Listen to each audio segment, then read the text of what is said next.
I'm going to just kind of get started. I always tell people that if you show up late, you guys understand as real estate agents, we never like agents showing up late, your clients showing up late. And that's how you want to start really, I don't know about you guys, that's how I run my business. If you don't show up on time, hey, you're going to miss out all the good stuff is my attitude on that portion. So again, so my name is Anish Dave. I am here in South Florida. I am actually in the Fort Lauderdale area. So if you guys would see me wearing, what I'm actually wearing is a University of Miami. If you guys are watching the Final Four, we were happy for our little run, but didn't make it. So just out of support, I'm still wearing my University of Miami jersey. Something about me in general, let's kind of, today we're going to go over how to analyze investment deals is what the 45 minutes I got you with. So I own a Real Estate Investors Association, RIA. So some of you guys have actually been on some of the other workshops that I've done. So I will try not to bore you guys that way that much. I'm going to try to be quick about that because we do have a lot of good information. So my motto is real estate investing made simple. And me owning a RIA, so a Real Estate Investor Association, is in every city and town. So I am an approved chapter of National RIA. National RIA is the organization that endorses real estate clubs. It's kind of, I don't want to say equivalent, but the National Association of Realtors. So theoretically, you could still own a real estate investor club without being approved. But when you get approved, they do background checks, criminal checks. Every year I have compliance. So if you go to nationalria.org, you could find an approved chapter close to you. There's about 120 chapters and affiliates. So that's a good way to actually meet other investors also. So a little bit about me. So I actually met Chirag about a year ago. And one of the things, I met him at one of the events for PAC, which is actually going on right now. I'm a licensed real estate agent since 2004. So I've been in your shoes for a long time, almost 20 years. I'm a licensed mortgage guy since 1999. I am in banking and finance. My degree was in finance. I grew up in New Jersey. I am Indian as my ethnic background. So as first generation, my parents were hoping I'd be a doctor.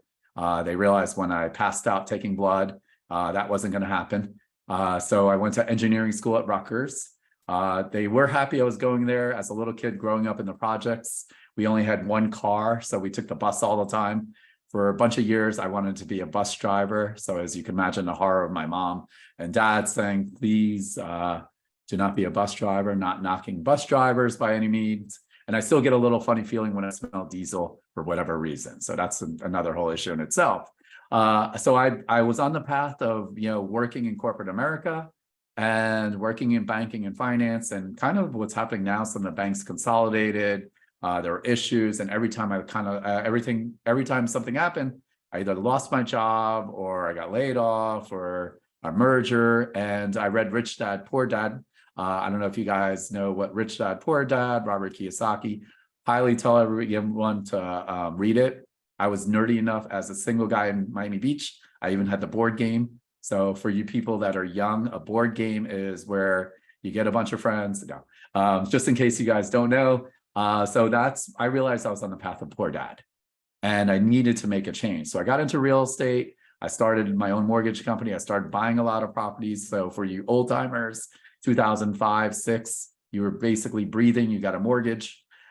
Before you knew it, I was up to 28 properties, well over $3 to $4 million in properties, high end, low end, Section 8. I thought I was diversified. And then the market crashes and I lost everything. So I got wiped out. So for me, I did one of those national programs on real estate education, and my niche was wholesaling and rehabbing. And I've done a class on that before. So it was a fast way to get me back into real estate. So that's what I wound up doing. I spent a lot of money on a coaching program. I actually got to buy the Real Estate Investor Club for my mentors. So it really worked out for me as a person. So I've been on all sides of real estate. I own a title company, a mortgage company, and again, I'm still licensed as a real estate agent. First of all, I want to say You guys definitely know how to do it, because I know most of the people at Compass are doing high-end properties. I sold high-end properties. I do not have the bandwidth.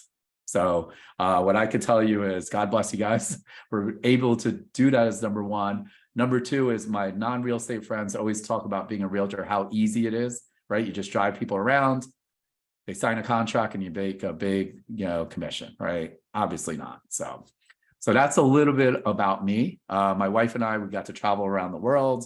That's our passion. We've been into the Maldives. We've gone to Istanbul, Tulum, Dubai, all that other good stuff. And it was this real estate investing that really got me there. So 2010, February 10, 2010, I filed bankruptcy. So I went from millions to zero. And it was the real estate investing side that got me to where I'm at. And I more than bypassed where I was 12 years ago and been living a pretty cool life. Some of the other things I've done, I'm working with the Miami Dolphins Business Combine. They're one of the only teams in the NFL that are teaching their young men to do something outside of football. I am the expert for wholesaling, rehabbing, and short-term rentals.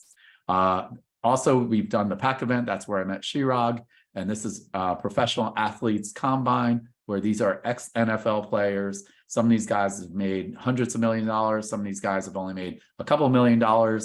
And again, they're actually trying to get into real estate. So I became that expert. And that's where I actually got to meet Chirag.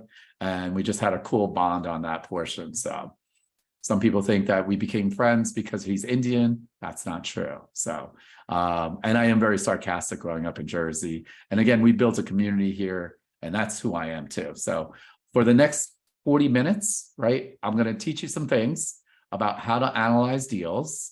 We're going to tell you, why it's a great time to be in real estate on the investing side. So today, again, I'm going to try to make it interactive as possible. How many of you guys got to put in the chat so I know that you're live? How many of you guys want to make a lot of money in 2023? Just give me a yes, buddy. Put it in the chat, because this way I know I'm not, unless you're driving, I'm going to tell you, don't put it in the chat, right? How many of you guys know that you need to actually sharpen your skills to really take advantage of this market? Give me a yes, buddy, right? So that way I know that we're going to go ahead and do all this stuff. So the way I look at it, right? What's the most important thing in analyzing deals? Go ahead and put in chat. What do you think is the most important thing that you guys think is in analyzing a deal? And again, this is as a real estate investor, right? ROI, yep, absolutely. ARV, yep, after repair value, in case you guys don't know, understand all the numbers, yep. Yes on all those things. So what I'm going to do, because I'm going to assume that you guys, a lot of you guys have been in real estate for some time since you're in the coaching program. I'm not going to go over how to do comps, right? Because I'm going to assume that you guys know how to do it. If Chirag asked me to do another class, I will show you on the way we do it. But what we're always looking at is our exit strategy, right? Why is it important to have to know what your exit strategy is, right? For some of you, you might want to be, I don't know, own a portfolio. Some of you guys you might just want to flip properties because you've been watching Tariq and Christina on Flip or Flop, and you're saying, hey, I could do this. And it looks a lot of fun, right? Some of you guys might just say, hey, I want to wholesale properties. Some of you guys are saying, hey, I want to actually combine techniques. And when I say combine techniques, it's creative financing. Or I'm going to add a portfolio and I'm going to have a short-term rental, right? So you want to know what your exit strategy is when you're analyzing deals. So, hey, which one do you want to be? And so I'm not against all of them, right? Like I don't mind doing all of them, actually. I know how to do all of them, and I've done them. But try to pick the one that you really want to do first on that portion. So some of the things in the exit strategies, and we kind of, wholesale the property, right? Fix and flip is what we're talking about. Renovate. Traditional 12-month. And short-term rental, because you're going to analyze these properties differently when it comes to it. And the reason you're going to analyze them differently is if you're a fix or flip guy, you're going to want to know how much money you're going to make on the other side, right? The wholesale guy. So wholesaling, just in case you guys don't know, I'm going to try not to speak so fast. That's the Jersey in me. And I'm used to always, the events that I do are usually 90 minutes. So I try to condense this for you guys. So on wholesaling property is you buy low and you sell low. You leave enough room for someone else to make money. Right? So you probably heard, I want to flip the contract is a common thing, but you might do a double closing. So as long as you buy for less and you sell it for more, you make some money. Right? So for how many people, like, that sounds good? Give me a yeah, buddy. Like, hey, I like that idea. Right? Yep. So yeah, me too. Right? I like that idea. What I love about it, it's a little bit of a risk. You're only going to need a little bit of money down. The money you need down is an EMD, right? You're going to need a deposit to make it an effective contract. You're going to need your own buyers that are investors, and you might already have that in your book of business, right? You probably are working with investors. Put in the chat, how many of you guys are actually working with investors? So I have a better idea on that. And also, if you're an investor too, you can throw that in there too. Okay. I hope if you're working with the investors and they're buying any of your listings that you are getting 2 sides of the commission. Ask them. Most of them will say yes, right? I do, even though I'm a licensed agent, right? Hey, before I sell it out to someone else. So you could double your money. There's also a way that you could actually make more than double commission. And that's if you're actually in the deal, which that's a more advanced strategy, to a joint venture, because you have an equity position in the deal. It does not violate your license. Just so I've done deals where I've made 12 to 15% on the same house, right? So imagine on a $400,000 house making 10%, right? The buy, sell. The third end of it, right? You could also fix and flip, right? Fix and flip is great, right? That's all the TV shows. Every newbie wants to, they want to make the house look pretty. In 30 minutes or less, right? There's no code violations, no appraisal issues. There's no financing issues, all the above, right? You do an open house and you sell it. So the challenge with that is it's just going to take more time and more capital, right? So not a big deal. You just got to make sure you have all that. You might be a buy and hold guy, right? I want to build a portfolio. That's fantastic. That's how you build long-term wealth on that portion. What they don't tell you is the challenges of also being a landlord, right? So how many of you guys are landlords? Give me a yes, buddy, or raise your hand if you guys are landlords. So I am. It's not fun, right? So of course I have a property manager.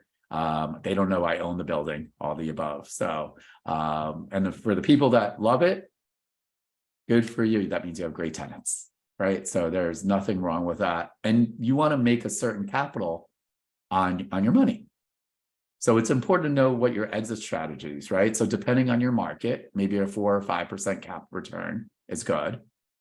Maybe it's 8 or 9. The higher the cap return, right? Or the worse the area, I should say, if it's a bad area, you want a higher return. Your investors are going to want the same thing on that portion, right? So the other thing, without being too nerdy on numbers, right? Inflation's at 7%. So if you're making a 4% return, if you're not using the right leverage and you paid cash, you're actually losing money per se, if you really are thinking about it for the short term. And then the last one is short-term rental business, right? So it's been super popular. I'd say, gosh, I don't know, like the last 3 or 4 years. I work with a ton of investors down here in South Florida. Everyone wants to run a short-term rental business. The numbers are almost 3x on what you're getting on rental. The challenge is if you're an owner operator, nice job of giving yourself another full-time job. I'm not looking for that. If you're going to use traditional or you're going to use property management, the industry average is 20 to 30%. You just got to build into your cost. So you want to know what your exit strategy is when you're analyzing deals. Hey, is that house a good short-term rental? Maybe, maybe not. Is it a long-term rental? Or should I wholesale it, but I'm only going to make X amount of money? Maybe this one I'll fix. What kind of properties do we go after, right? Single family homes, multifamily properties, condos, townhouses, and land. So I like all of them, right? So when you're analyzing deals on single family homes, usually speaking, if there's no HOA, homeowners association, you want to make sure if there is one, if there's any kind of rental restrictions or short-term rental restrictions. So I'm not sure in your area, there are cities that won't allow short-term rentals. You got to know that information up front.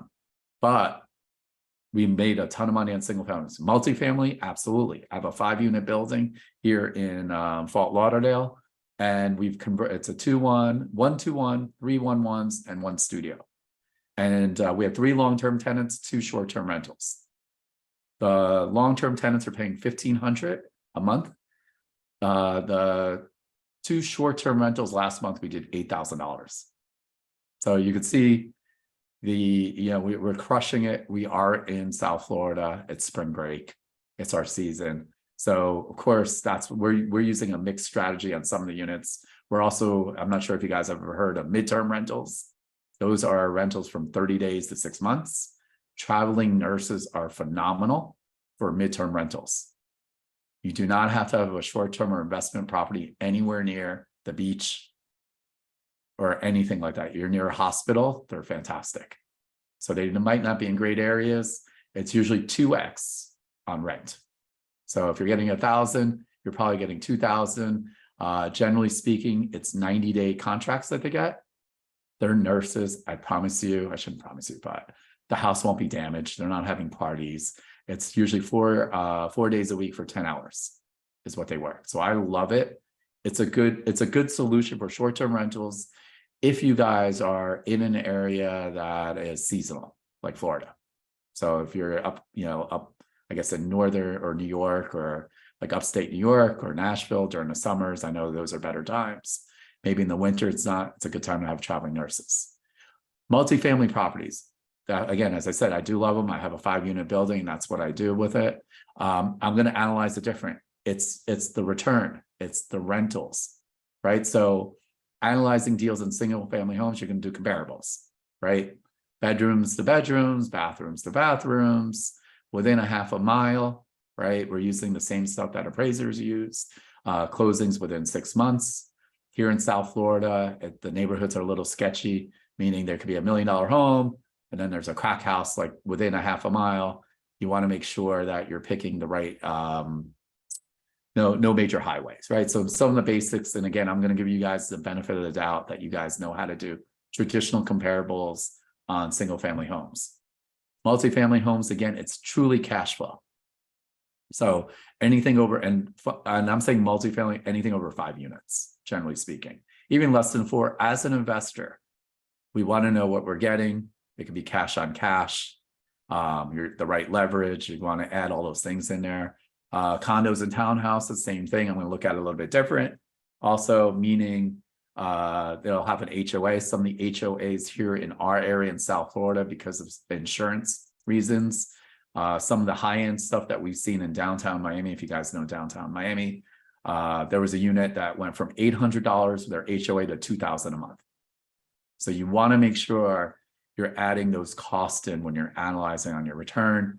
Land is just a whole different piece because you're not actually making any money. It's not on rentals on that end of it. So you just want to make sure that you know what you're analyzing, and you analyze them totally different. So, right. So again, we're all looking for motivated sellers. So one of the first things that we talk about is, when you're analyzing a deal, is what kind of software are you guys using, right? So the MLS is great. The challenge is, right, is what I hate when I have to speak in front of the Association of Realtors. The challenge with I know that's the MLS is their baby. The MLS is built for realtors to sell real estate. So I have access to the MLS in my group, my area. It's not good for investors. It doesn't tell you the full story. So PropStream is a national company. So they're fantastic. I forgot what their monthly is. I want to say it's about $150 a month. A lot of investors, it's fantastic. So Refax is what's great in my area. He's in 6 states. I should know all the states. I want to say it's Florida, New Jersey, Maryland, Phoenix in the Metro Phoenix area, and I think Georgia. And he's starting to add parts of Texas like Houston. So what REIFax does, I could find all the pre-foreclosures in Florida. And it's easier than IMAP or all the other stuff. The other thing it does is I could find it'll help you guesstimate equity. Hey, this is market value versus what they owe on their mortgage. You could put up, there's literally, and PropStream does the same stuff to an extent, where you could actually tell it who's in pre-foreclosure, and they're also behind on their taxes for 3 years, right? And they're out of state. REIFax even adds code enforcement. So I could look up fire damage, water damage, behind on their taxes, out of state from New Jersey. So you gotta have one of these softwares. I know it's another expense. And so if you're in any of those states like that I mentioned for REIFax, highly recommend it. Let me put it in the chat. I do have a discount code. It's BPM. Let's put that in here. BPM is a discount code in case you have it. I don't have one for PropStream, but you definitely want to get yourself into some sort of software. And the other one's REI Pro, which is also a national software too. There's some other ones out there. Those are my favorite, are the three. That's what I'm going to tell you. If you don't have the software, you're not going to be in the game on analyzing it. So that's really, really important, right? So the other thing is about rental rate.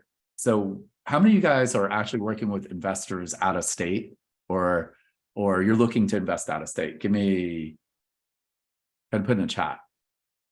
Okay. Right. So if you're working with an investor out of state, you're going to want to know what the rental rate is, right? So we're going to talk about the buy and hold guy. They're going to want to know what's market rent. And so some of the tools you could use for market rent, right? So Zillow actually, and don't give me grief. I hate Zillow, right? Hopefully none of you guys are associated with Zillow per se. I can't stand the Zestimate, right? Oh, my Zestimate says this. Okay, great. Well, they actually have somewhere in there on the page, price find rental. So since you guys also have a massive network within, it's a good way if you're trying to sell properties or buy properties and you guys are working together. So that's what I use Zillow for price find rental. REIFax, right? So I was mentioning that is phenomenal for Airbnb. So they actually have a portion called B&B Investor, and it does short-term rentals all over the world. So just out of curiosity, what do you think is the #1 short-term rental place right now versus cost versus money if you bought, like return? Put it in the chat. What do you guys think? Yeah, but what city, guys? Give an actual city or area you think, right? Northeast. So I'm thinking Jacksonville, Los Angeles, New York. And the question, right, is like, I don't know how expensive it is in Los Angeles, but last time I was there, it was pretty expensive, right? New York City. I'm from Jersey. Same thing with Miami. You're gonna laugh. It's close to Yellowstone Park. You could actually find cheap housing. The days on market are great, and families go out there. So this software will actually tell you worldwide, where he showed me, of all things, for your best buck for the money of what you own and what rents out is the Canary Islands right now. So this software will actually give you those things. In my market, the cool thing, and I do this all the time, is when I wholesale properties, I sell them to Superhost because it gives me what the short-term rental numbers are. So they're buying a business. They're going to pay more than a long-term investor. So I think that's really important to have that kind of software. Imagine how big your business would be. Imagine you're as an, again, you're going to disclose you're a licensed agent, but there's going to be no commissions. You're dealing directly with the homeowner. I'm going to get it under contract. And now, as you're working with some of your investors, you have a short-term rental solution for them. Hey, did you understand that a 3-bedroom actually makes less money than a 2-bedroom condo in that area? So you can have real data on that portion. So I think it's $149 a month for the B&B investor. If you use my code, you might get another discount. Not sure. I have the full version at the $224 a month, so I have everything. Rent-A-Meter. Have you guys heard of Rent-A-Meter? So Rent-A-Meter, I think they let you do 3 or 4 for free, and then it's a small price, www.rentameter.com. Let me put that in there.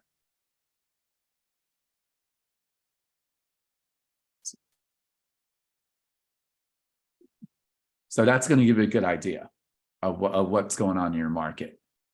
The other thing I like is your local housing provider, and I put Section 8. So I'm not talking about the fancy stuff, right? I'm talking the lower income housing in your area, if that's your marketplace. So I like playing in the smaller price range because my risk level is totally different, right? Than a more expensive $1 or $2 million house. So if you go to your local housing provider, so it's the housing authority of whatever county. So here it's the Miami-Dade Housing Authority. They will literally tell you what a 3-bedroom, 4-bedroom, 5-bedroom studio rents in your neighborhood. Section 8. So Section 8, some people hate it, some people love it. I actually love it. It's usually, families that need some help, and it's guaranteed money. So on the first of the month, guess what? What happens automatically? Anish gets a check. It's awesome, actually. And a lot of times they take better care of the property than traditional renters. So I had at one point 7 Section 8 townhouses. I had 2 luxury condos in South Beach. Guess what? I had to evict one person.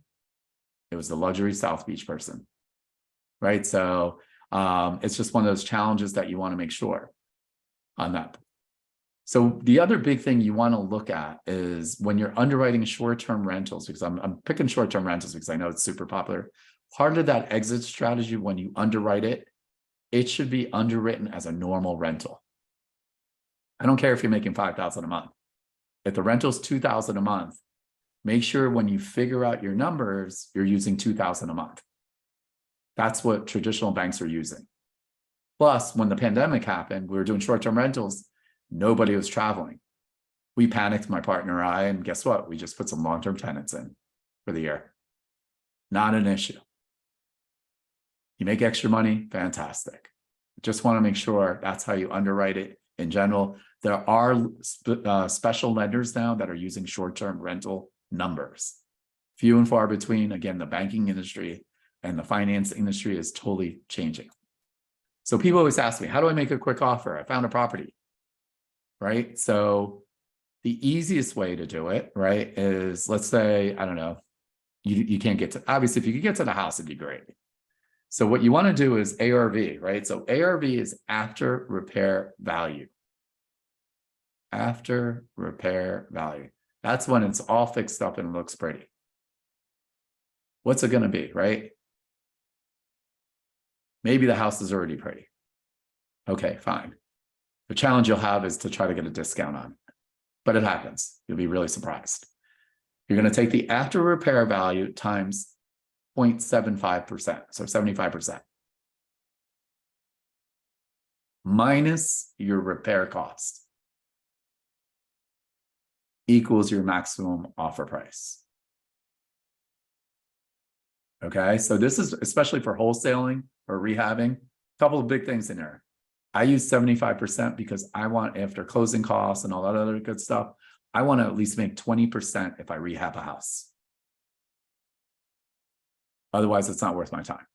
That's the way I look at it, to make the 20%. If I don't make the 20%, it's not great for me. Have I paid more than 75%? Absolutely, because I wholesaled to someone else. I also made sure that I'm very conservative on my after repair value. I know a lot of realtors, investors are a bunch of cheerleaders. Hey, I know I could get this. And if you can, that's great. What happens if you can't? Right?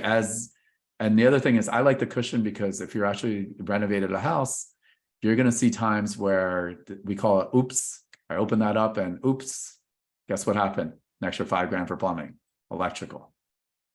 And that's how you want to start with your maximum offer price. Like that's the max. Can so you want to be a little bit lower depending on your market. It may or may not work. Have I bought things at 85%? Yes. Or 90%? Yes. I've actually paid full market value, but then I sold it to a super Airbnb host. I wholesaled it because I know they're running a business out of it. The normal guy would pay 300, they're paying 330. They're like, Anish, I'm crushing it. I get it all day. They are not going to do the things that I do. They're not going to find these deals. So it's a good way to make a quick offer. The better you get at this, you're going to realize what a kitchen costs. There's enough tools out there. I went back and forth on giving you guys some tools on it. The challenge is all those numbers change dramatically, like when lumber prices, when the pandemic was difficult to get people to work. So it kind of changes. So this will give you a quick end of it. And if you can't get to the house, just ask the homeowner. Hey, does it have a new kitchen? Okay. If it's a smaller house, it's 10 or 15 grand, right? Again, we're not talking about super fancy houses, and we're looking exit strategy, right? We're not looking at, you're going to rehab a house that $1 million, definitely different from a $300,000 rehab. You're going to rehab a rental different than something that you're going to live in it. You're going to also, if you're doing a short-term rental, you're going to have to add in fees to furnish it. So you want to have all those things lined up. Again, this is just a quick offer because a lot of times you'll get people, and especially if you're out of market, you're not driving out there. You're just going to ask them, hey, when's the roof done? Oh, it was 10, 15 years ago. The other thing you'll know is if you're picking an area, in general, the cities will have their code enforcement or liens on their city website. So a lot of times you could see, hey, the roof was done 15 years ago or 10 years ago. Was it done with permits? That's why you could see all that. The other thing you want to know is cap rate, right? So it's net income divided by purchase price. So what is net income? Go ahead and put in the chat. What is net income?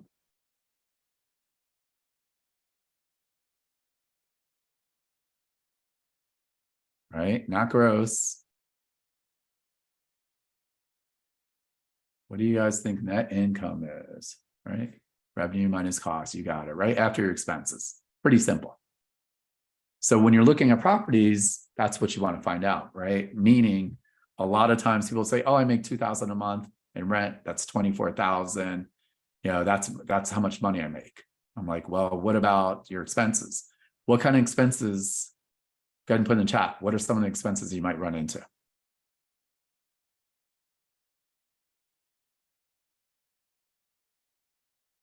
Taxes, right? HOA, yep.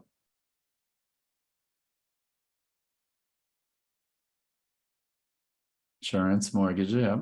Taxes, yep. What about property? I mean, unless you guys want to be property managers, go ahead, raise your hand if you want to be a property manager, not me, right? So you want to add that in there. Repairs, right? You want to have maintenance.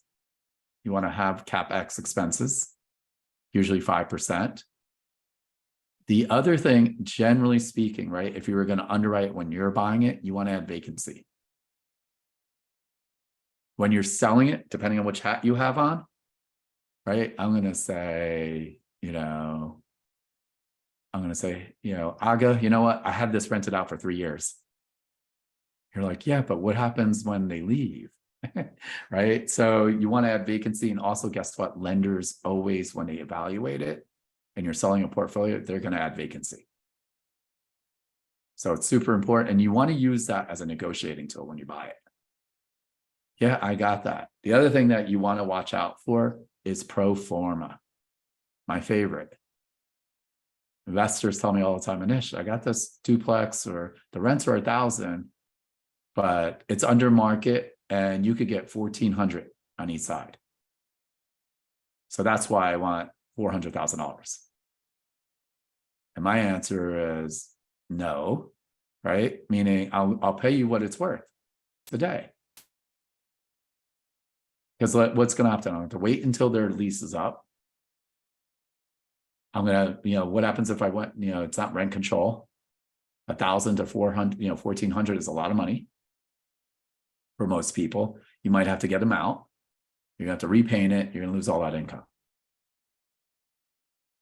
Same rule of thumb, right? Cap rate, the more dangerous the area is, A, B, or C class, the more dangerous the area, the higher the cap rate is what most investors are going to want.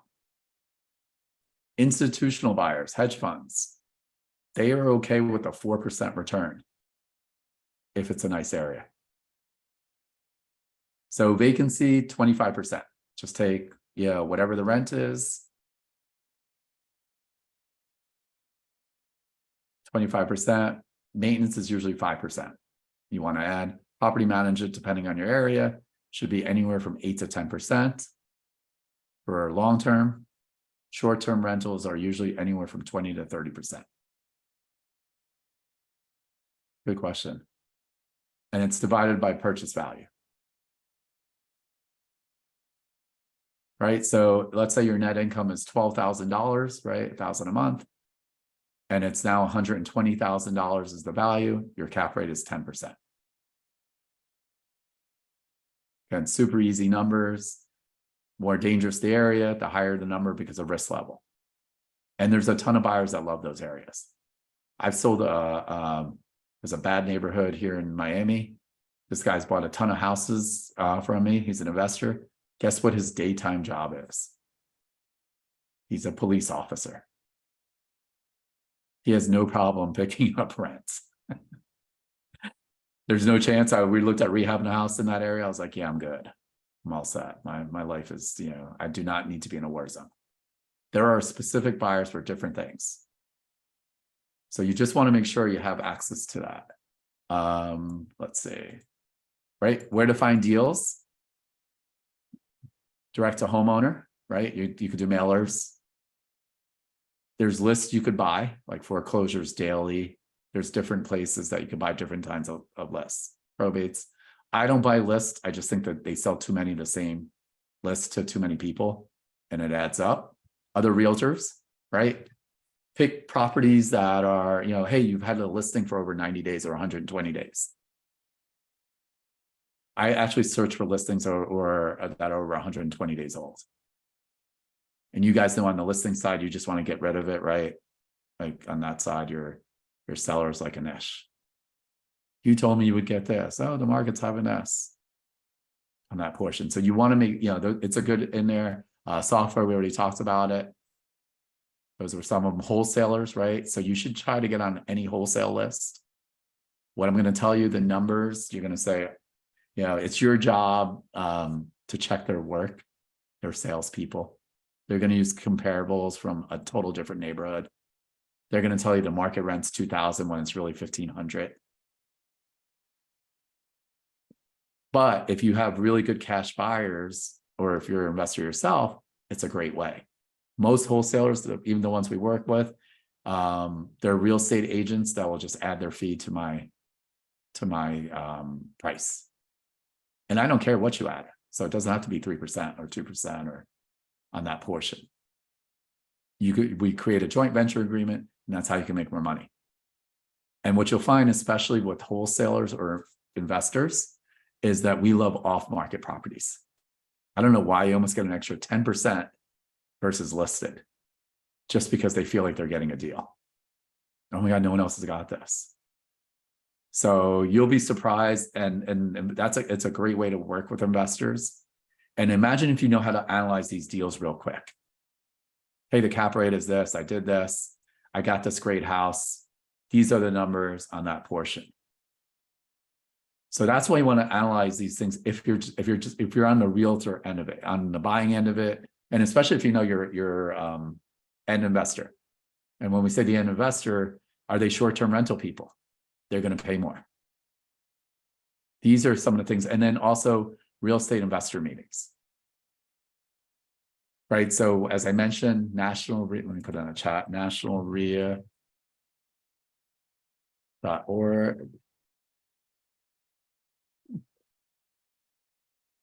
They will have all the approved chapters. It's a great way to be there, meet other investors, and maybe it gets you to cross over and do both. It's my attitude, right? So, or you guys might know that area. You know it's a great deal. It's a great way to meet hard money lenders, specific title companies and attorneys that do flips, that specialize working with investors. It might be an outlay if you have some money on the side and you want to do some private money. Obviously, I'm very biased for the RIAs because I own one. I also do a lot of webinars in general, and some of the things, and I think I might be doing a class on that. Like if you're not using your self-directed IRA or self-directed to buy real estate or lend, you are leaving a ton of money on the side. And you guys, a lot of guys, I'll speak about myself. I set up a PA as a realtor. So there's a lot of different advantages that you can do, right? Your first job is to make money. The second is to keep it legally. Lower your tax bracket, right? Lower your stuff on that end of it. And so there's a lot of great ways, and you could invest in real estate. And I since I learned about, self-directed IRAs, I have 10x my money in my retirement account. So, and to give you an idea, so I do what you guys do. I flip properties. I do a lot of things. And last year, I only paid 4% of my income. So depending on where you're at and how much you're making, these are the strategies, like next level stuff. You're losing too much money on the back end. And once you start learning how to do this and analyzing deals, you're going to become the deal maker on that end of it. You might be like me. I only do real estate for close friends and family, and I actually hate doing it. I would say wonder why, but I make a lot of money, or not a lot of money, but I make money on referrals. You want to pick up those things, and there's too many people in our field that are agents that do not know how to work with real estate investors. It's just another avenue on that end of it. To give you an idea, because I'm almost out of time. So I'm going to show you some of the deals that we've done in our market, right? This is a hoarder, right? And this is the house is all cleaned up. 8 heirs, right?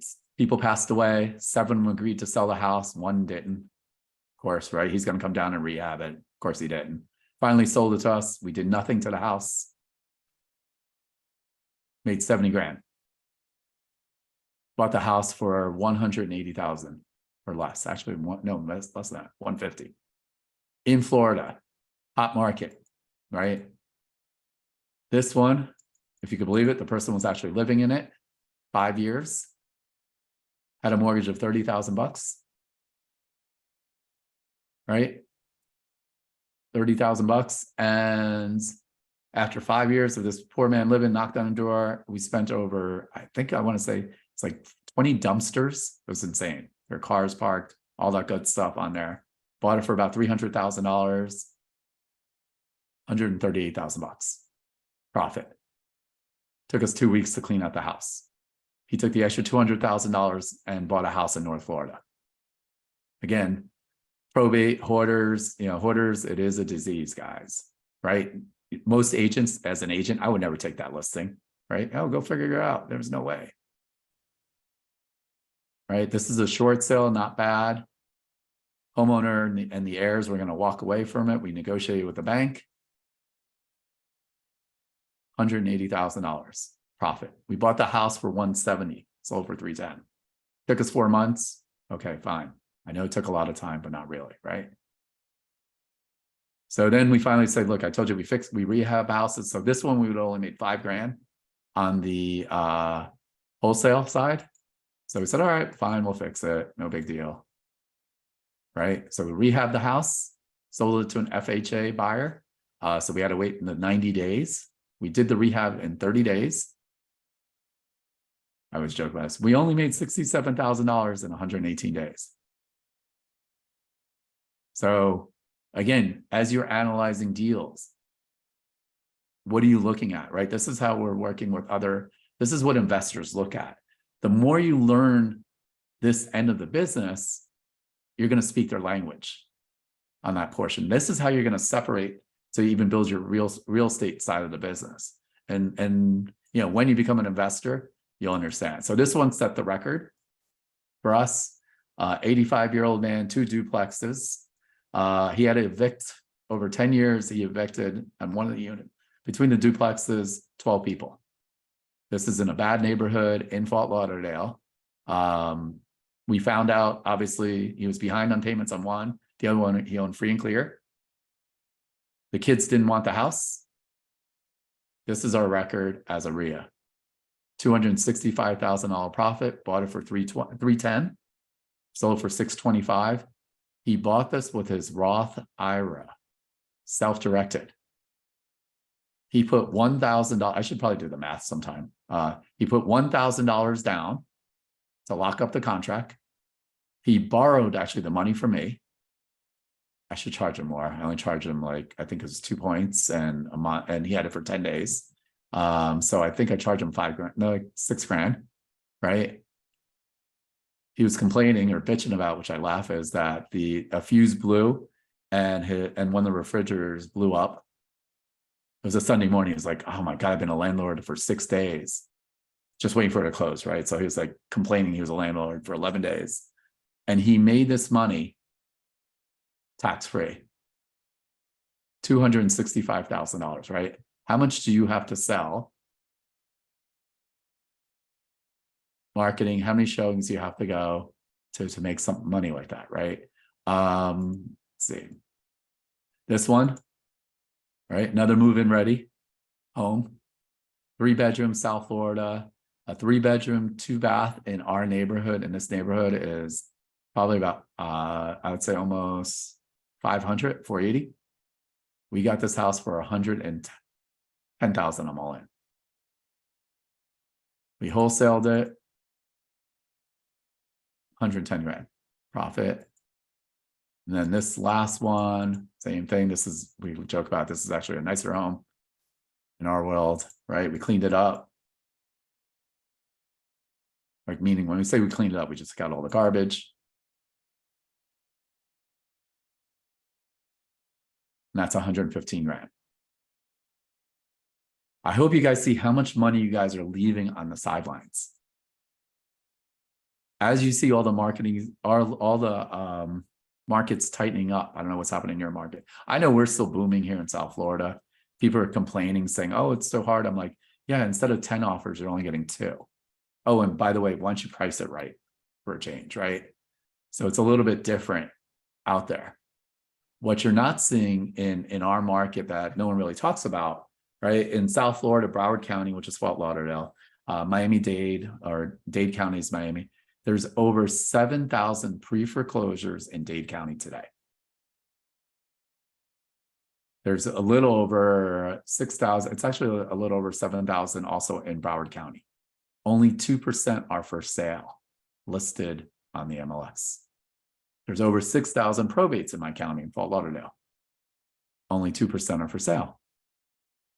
So when you're saying no inventory, there's a ton of inventory. We're seeing this around the country. It's shadow inventory. It's definitely out there. So as you start learning how to analyze deals, it's going to make a big difference. We kind of always joke about it. This is our motto. Great real investors are trained, not born. I didn't magically learn how to do this, right? So, and I want to commend you guys, because obviously you guys are in his coaching program. That's the first step. You know how many of your other side agents have not done anything? They're sitting on the sidelines complaining. And I want to give you guys a hand on that too. So one of the things also, like, I do a lot of events, and this is my office manager making fun of me. It's like, nice picture. So we do a lot of webinars. You're more than welcome to, get on there. We're not, obviously, unless you're in South Florida, we do in-person meetings like tonight.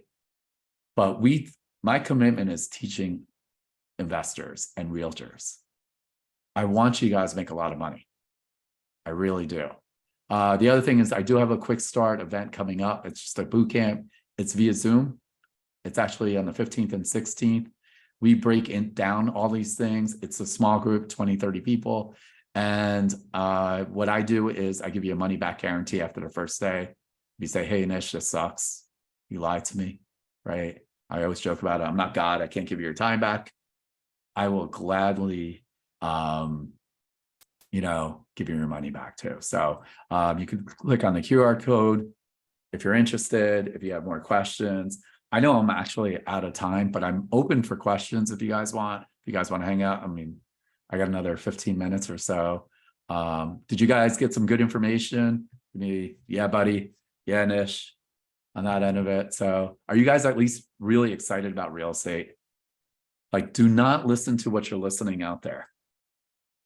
What NAR just said, and they probably don't want me to say that. Like, and I'll give my own disclaimer. The views of BP Marie and Anish are not the views of Chirag Shah and his coaching program or Compass or the team. I'm going to disclaim my own self on that end of it. So again, be the realtors that you are. I just want to add something to your tool belt. If you're looking in the wrong place, you just won't know. I didn't know. Yeah, and Jessica, you're asking, sure. You could prefer client partner your class, absolutely.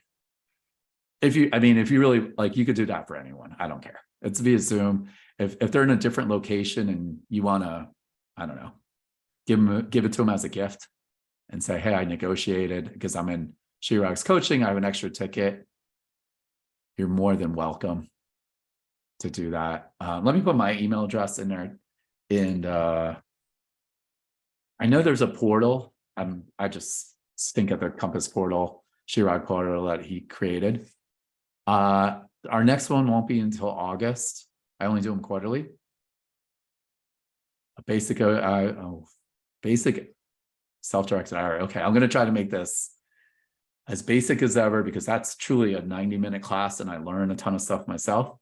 Is an IRA is an individual retirement account. So some of you guys might have heard of a traditional IRA, Roth IRA. If you were in corporate, you had a 401k. And usually after 59 and a half, you can take out the money and they match it. Well, what I never knew was you could have a self-directed one. And what I mean by that is you might have one at Charles Schwab, Fidelity, your financial planner. They are fantastic people. So if I say anything bad about them, it's nothing bad about them. The challenge is they will only sell you what they could sell, their products. What you don't know is you could buy real estate, you could buy crypto, you could buy precious metals, all in your retirement account. So traditional Roth IRAs, generally speaking, you can only, if you're over 50, you can put the new limit 7,500. If you're under 50, it's 6,500 a year, right? And you're going to say, well, Nish, how am I going to buy real estate for $6,500? You're out of your mind. It's never going to happen. What happens if you learn how to wholesale and get something under contract? Right? I show you that 265,000. Guess who the buyer was? It was Harry Diamond, Victoria Diamond, custodian, Camel Plan. It was his IRA. He put $1,000 deposit. So the profits do have to go back to the IRA. It's a separate entity. You could actually own real estate in your IRA. How many people like making tax-free money, right? I'll give 2 hands. If it's in your Roth, Roth is tax-free because you already paid the taxes up front. You always want to pay taxes on the seeds versus the full trade. You could buy buildings in it. You don't have to do 1031 exchanges in it. You could leave it to your kids. There's no probate. There's no trust issues. And it's tax-free. What you're going to realize on the traditional side, I always favor Roth.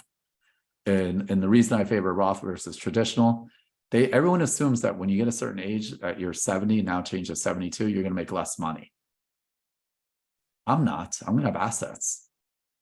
Right? So, you're my accountant, is going to say, let's make less, you're going to pay less taxes. You're going to save the $6,000 this year. right? And at 72, the government's going to make you take out money when you don't need it. And it might push you to a different tax bracket. So that's the quickest version I could give it. It's a lot more complex, but you could sell up solo 401ks, Roth, whether Roth or traditional, if you have a PA and your salary. So we do have self-directed IRA companies. If you email me, I'll put you guys together. If you check out our YouTube channel, and just put it's BPM RIA. I've done we've had speakers from from Camel Plan, Equity Trust, all that good stuff too. So I know that I was really short. Maybe I'll have to ask Chirag. I don't know if I did a 45-minute just on that, but I'm willing if you guys let them know, and if that's interest, I'm here for you guys. So when we did this 6-week thing, I didn't even know fully. I said, what do they want to learn on that end of it? So if you tell Chirag, hey, it'd be great on this, or in the meantime, you could always check out our online or what we do, via Zoom on those events. So it's pretty cool on that. Any last questions or comments? And I apologize, I'm already 15 minutes over. You guys probably have your next thing that you're checking out. So my goal again is, I want to thank you guys for to be on, B, that you guys take whatever you're learning from all these mastery programs, use it in action. I do coaching myself. It drives me nuts that people get great information, take at least one thing and move forward. And I look forward to seeing you at one of our webinars that I do. Maybe it's our quick start or any other events, or if you're in South Florida, come down to our events. And I will see you guys next month on our next meeting. And again, thank you guys for your time, and we'll see you soon. Enjoy your month, guys. Bye.